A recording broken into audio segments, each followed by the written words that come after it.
Welcome to another deep dive. Today, we're going to be looking at something that I think is really relevant, especially today. And that's the philosophy of the hermit. We've got all kinds of sources, Yeah. some really fascinating stuff, actually, ancient texts and modern day accounts and philosophical writings. And they all point to this like fascination that humans have always had with solitude. And it's interesting, right? Because, I mean, today more than ever, we're also connected, constantly connected. But this idea of disconnecting, like retreating from it all, that still seems really powerful to people. Why do you think that is? What is it about the hermit's life that's so intriguing, even today? Well, it's a question that people have been asking for a long time. And I think what's really interesting is how this idea of solitude, it kind of pops up everywhere, Mm-hmm. across cultures Yeah. and throughout history. It's not just one time period or one belief system. Like we see it with the Vedic ascetics in ancient India. They'd go out into the forests seeking enlightenment. And then you have the Christian desert fathers and mothers who retreated from Roman society Yeah. out into the Egyptian wilderness. Yeah. And even today, you have like people living as hermits in the mountains of China, Yeah. Yeah, it's amazing to think about that, right? It's like this thread that connects people. Through all these different times and places, they're all drawn to this idea of withdrawing from society, to go Mhm. and like seek something more.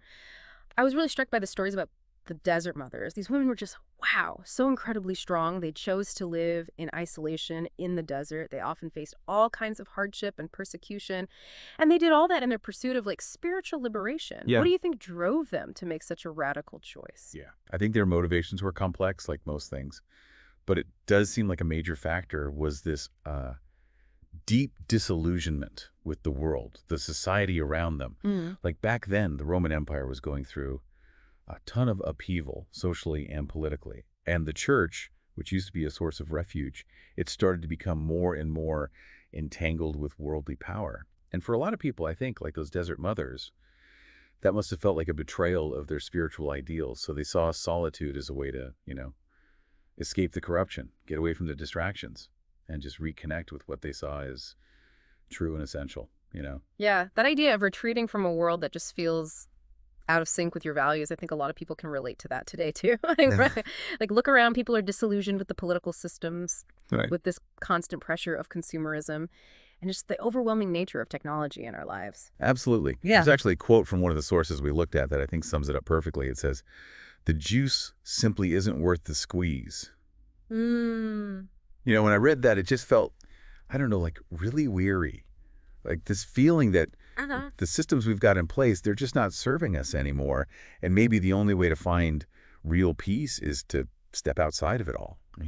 Wow, that's powerful. It really makes you think. But it also begs the question, what do people actually find when they step outside? When they embrace this hermit life? What are the rewards of solitude? Well, our sources mention a bunch of interesting benefits.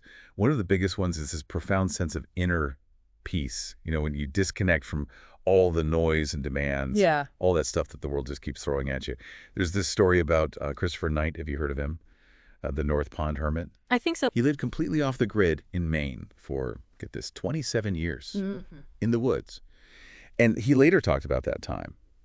And he described it as a period of just immense tranquility, Hmm. a chance to just be, without the constant pressure to do stuff, to achieve, Yeah. to conform to all these expectations. I can actually see that. Right. Don't you ever feel this pull to just like escape, unplug from it all, from Yeah. the information overload, the demands on your time? Of course, it's a very human desire. It's natural. And it's not even just about escaping the chaos out there. It's also about creating space for yourself so that something deeper can come up. Hmm. When we strip away all the distractions Hmm. and quiet all the mental chatter, then we open ourselves up to a totally different way of being. Yeah, it's like clearing the ground so that something new can grow. Exactly. And you know what often grows in that cleared space? A deeper connection to nature. Think about Thoreau and his writings from Walden Pond, or the emphasis on nature in Taoist philosophy. These hermits, they saw nature as more than just a backdrop. It was a source of wisdom, a reflection of how everything's connected. Right, and wouldn't you say that just spending time in nature Yeah. can be like a powerful antidote to the stresses of our modern lives? Like even just going for a walk in the woods, breathing fresh air, Yeah. feeling the sun on your skin, it can really shift your whole perspective. It really can. And there's actually more and more research that shows that, what these hermits knew intuitively, that connecting with nature has huge benefits for both our mental and physical well-being. It reduces stress levels, helps with creativity. It can even strengthen the immune system. But for the hermits, this connection goes even deeper. Mm. It becomes a way of life, a source of spiritual nourishment, Hmm. a path to self-discovery even. Right, yeah. It's really fascinating to think about all these benefits, like the deep connection with nature and that inner peace. But I gotta say, I also wonder about the other side of that coin. Is there a risk of, going too far with it? Could all this isolation actually become harmful? Oh, that's such an important point. Solitude can be incredibly rewarding, but it's definitely not without its risks. And our sources really emphasize that. If you choose this path for the wrong reasons, it can actually backfire on you. So it's more than just physically removing yourself from society? Yeah, exactly. Like if someone is driven by anger or resentment, or even just like a desire to escape responsibility, solitude can actually become a trap. It ends up amplifying those negative feelings instead of helping you resolve them. It's like running away from your problems instead of actually facing them. Exactly. And that can lead to all sorts of mental health issues. Loneliness, anxiety, depression. Those are all very real risks when someone isolates themselves completely, especially if they're not doing it for the right reasons. That makes me think about the difference between choosing solitude intentionally and feeling isolated, like against your will. One feels empowering and the other feels like you're suffocating. Yeah, that's a great point. Choosing solitude, it should be about creating space for growth, for reflection, not about shutting down or shutting out the world. There is this quote from one of our sources that really stuck with me. It said, "It is better to live among the crowd and keep a solitary life in your spirit than to live alone with your heart in the crowd." It seems to highlight that true solitude, it's an internal thing, isn't it? Absolutely. It's about cultivating that inner stillness, that detachment, no matter what your external circumstances might be. You could be living in the middle of Times Square, surrounded by millions of people, Mm. and still find that sense of inner peace. So it's not about the physical location, it's more about a state of mind. That's it, exactly. And, the opposite is also true. You could be physically isolated, like in a cabin in the woods. But if your mind is racing, if you're full of worries and anxieties, you're not truly experiencing solitude. You can't escape yourself by changing your location. That makes a lot of sense. Okay, so for those of us who are maybe drawn to this whole hermit philosophy, but also, a little worried about those potential downsides of isolation, Yeah. what's a healthy way to approach it? How can we get some of those benefits without taking things to the extreme? Well, I think it's all about finding that balance, Yeah. right? Figuring out how to incorporate some of these hermit-like practices into our modern lives without completely withdrawing from society. So what would that look like, practically speaking? One thing our sources mentioned was being more intentional about our social interactions. We live in this world of constant connection, Right. like a never-ending stream of social demands and expectations. It's so easy to get caught up in that. You feel like you have to say yes to everything, respond to every text immediately. Exactly. And that can be incredibly draining. So a key principle here is about setting boundaries, learning to say no to things that just deplete your energy. And then you can focus on those connections that truly nourish your soul. So it's about being more selective, choosing quality over quantity when it comes to relationships. Exactly. And that same kind of selectivity applies to the media we consume, too. You mean like all the doom scrolling we do? That's a big one. But it goes beyond that, too. Think about the books you read, the movies you watch, the music you listen to. All of that influences our thoughts and emotions. It's like you're curating your mental diet, making conscious choices about what you allow into your mind. That's a great way to put it. And this ties into another key principle of the hermit philosophy, minimalism. Right, the idea of living with less and focusing on what really matters. I can see how that connects to the hermit's path. Hermits live simply, out of necessity. They're not weighed down by possessions, by status symbols. And that challenges us to ask ourselves, what really brings us joy and meaning? Is it the latest gadget, the bigger house, the social media likes, or is it something deeper, something more essential? It's a question we could all benefit from asking ourselves more often, that's for sure. So minimalism, it's not just about getting rid of stuff in our homes. It's about simplifying our lives, prioritizing experiences over material things. Absolutely. Yeah. And that can be incredibly freeing. It allows us to move through the world more lightly, to focus on what truly matters. Okay, so we've talked about being intentional with our social interactions, Yeah. curating our media consumption, and embracing minimalism. What else can we take from this hermit philosophy? Well, I think the most essential element is this, the practice of seeking out quiet and solitude.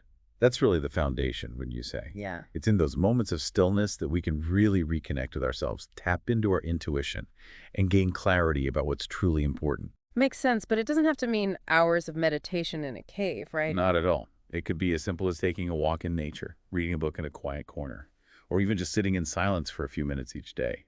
The key is to make it a regular practice, something you do consistently, a non-negotiable part of your routine. Because in those moments of stillness, we create the space for something deeper to emerge.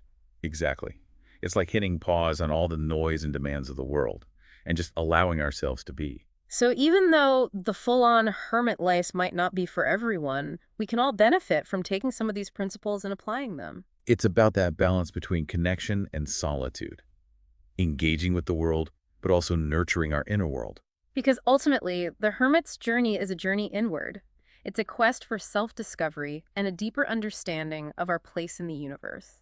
And those are insights that are valuable for all of us, no matter what our lifestyle is or our circumstances. You know, it's wild how these ideas about solitude and living simply, being close to nature, they all feel so relevant now, even though they've been around, forever. It kind of makes you think, doesn't it? Like it's tapping into something, some basic human need that we all have, this desire for something more than just, the material stuff, this longing for peace, especially in the middle of all this chaos. I think that's what the hermit's path is really all about, right? Right. Stripping everything away, all the excess, just to get down to what really matters. It's like the hermit's journey is like a mirror, Yeah. reflecting back all our own struggles with the modern world, Like trying to find quiet time, peace and quiet with all the noise around us, trying to figure out what our values are in a world that just wants you to buy more stuff, be more superficial. Yeah, and even if most of us aren't actually going to go trade in our smartphones and head for the hills, Right. there's still a lot we can learn from this whole hermit perspective, Yeah. like we were talking about. The benefits of solitude, how it helps you think clearly, how it can help you grow spiritually, how Yeah. powerful it can be to simplify your life Right. and detach from all those possessions, Mm-hmm. and how we really need to be more intentional, about who we spend time with and what we let into our minds through media. Definitely. Those are all really valuable insights, no matter who you are or how you live. Absolutely. It's all about finding ways to actually apply these principles, to kind of weave them into our everyday lives. But how do you actually do that in a way that feels real and like something you can stick with? Well, I think the first step is remembering that solitude. It's not just about being physically alone. Oh, It's an internal thing. It's a state of mind. We can cultivate that stillness and that detachment, even when we're in the thick of things.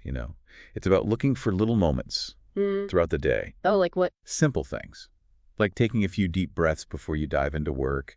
Maybe you turn off your phone for an hour every evening and read a book. Or just sit with your thoughts.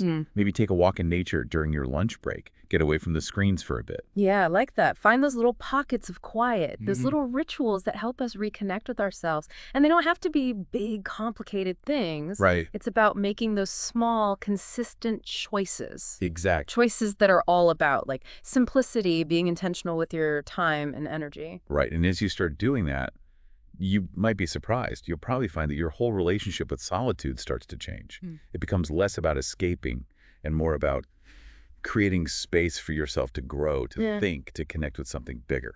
It's fascinating to think about the whole legacy of the hermit. For so long, they were seen as these weird outsiders, eccentrics who just wanted to be alone. But now, what they were saying, their wisdom, it feels so relevant, almost like they were prophets or something, pointing us towards this different way of being. Yeah. A way that values inner peace more than external validation. A way that's all about connecting with nature and finding yourself instead of chasing stuff. And maybe in a world that feels so chaotic and disconnected right now, that's the message we really need to hear. It's okay to step back, to slow down, to make space for silence, for reflection. Because in those quiet moments, we might just find the answers we've been looking for all along. As we wrap up our deep dive into the world of hermits and their philosophy, I want to leave you with a question to think about.